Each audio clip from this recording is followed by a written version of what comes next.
آتا ہے کہ حضرت عبداللہ بن عمر رضی اللہ عنہ قربان گاہ میں نحر کیا کرتے تھے، اور عبید اللہ نے بیان کیا کہ مراد وہ جگہ ہے جہاں نبی کریم صلی اللہ علیہ وآلہ وسلم قربانی کرتے تھے۔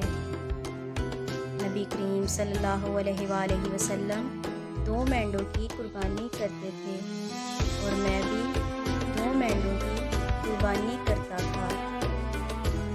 رسول اللہ صلی اللہ علیہ وآلہ وسلم قربانی ذبح اور نحر عیدگاہ میں کیا کرتے تھے۔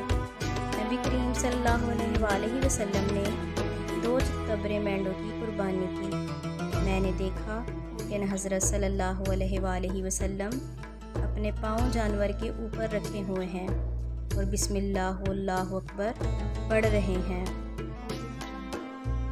اس طرح آپ نے دونوں مینڈوں کو اپنے ہاتھ سے ذبح کیا۔